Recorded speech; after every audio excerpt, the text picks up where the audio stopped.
Kalau Habib Rizki wis kenyang dengan fitnah, wis warak. Tapi subhanallah, semakin difitnah semakin terbukti kemuliaannya beliau.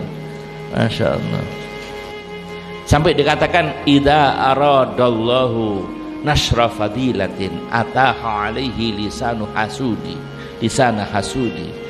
Kalau Allah subhanahu wa ta'ala ingin menjelaskan, ya, ingin menyebarkan keutamaan seseorang, Allah memakai lisan-lisannya orang yang hasud untuk bikin fitnah.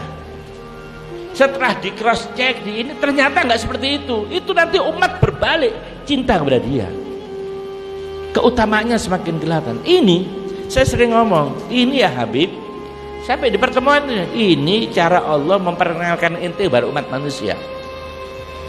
Iya, yang orang tadinya nggak tahu siapa ini, ya yang diopinikan begini, disebutkan begini, ternyata nggak seperti itu.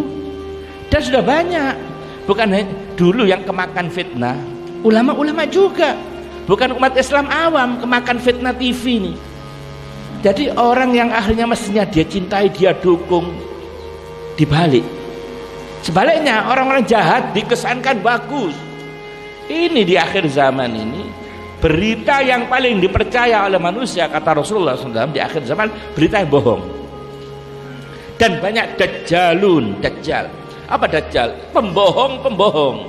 Jadi kerjaannya goro, berita-berita ini goro kabeh.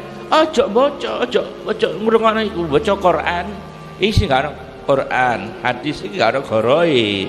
Ini yang pasti.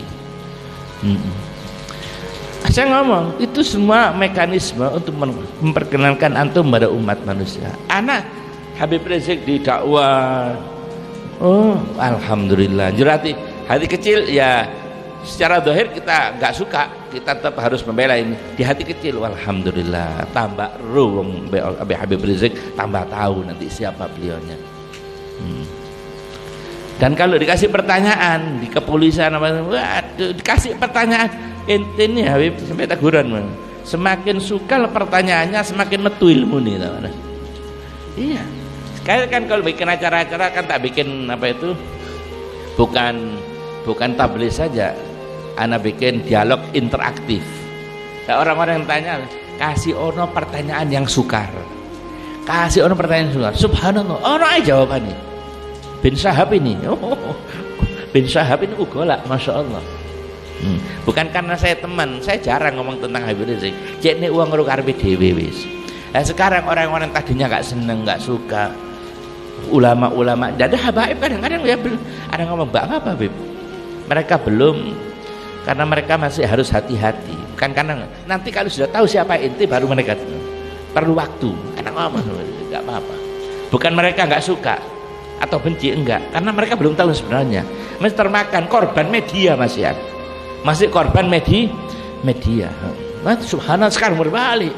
Bukan hanya awamnya, awamnya wis mari 7 juta jembe, sopo wong bisa punya daya tarik bisa mengumpulkan manusia 7 lekar dunia, 7 juta lebih yang hadir dari negara-negara, bukan dari Indonesia, dari luar negeri hadir untuk hadir. 2012 itu luar biasa, nggak pernah terjadi sepanjang sejarah. Nggak, itu revolusi yang ada di Mesir itu nggak sampai segitu orang kumpul. Hanya saja Habib Rizik ini nggak mau pakai kekerasan. Saya yang tahu, saya kumpul, nggak mau pakai kekerasan, nggak mau. Kalau umpama terjadi revolusi damai nggak apa-apa. Seperti Soeharto mau mundur dewe, tahu diri, ya nggak apa-apa, tanpa harus tembak-tembakan podo-podo wong Islami. Wa ilah suara-suara di atas saya dengar sendiri. Ini tidak ada cara lain kecuali ini harus perang ini, gital. Yang tidak, konsep gital perang belum bisa diterapkan pada kita. Di situasi ini konsep perang belum bisa diterapkan. Yang ada cuma hisbah, amar ma'ruf nahi mungkar. Walaupun ini hisbah tingkat tinggi, karena yang kita hadapi bukan hanya kemaksiatan, kemungkaran, tapi kedzaliman.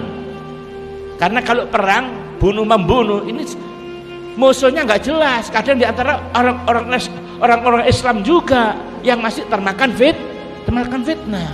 Gak ada, gak nemu orang ngasih pemikiran seperti begini. Wa illa tokoh-tokoh kita anak tahu ini harus kita harus perang sudah. Jangan, bahaya, karena membunuh sesama orang Islam itu tinggi risikonya, nggak bisa, nggak oleh. Kita kata Hebrew hanya boleh antara orang Islam dan orang kafir yang memusuhi orang Islam.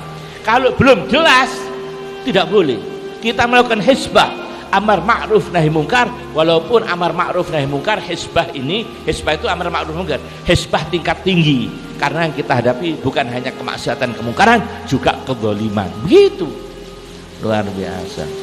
Jadi ini semua untuk mengangkat keutamaan orang, itu mekanismenya Allah Subhanahu wa taala seperti itu.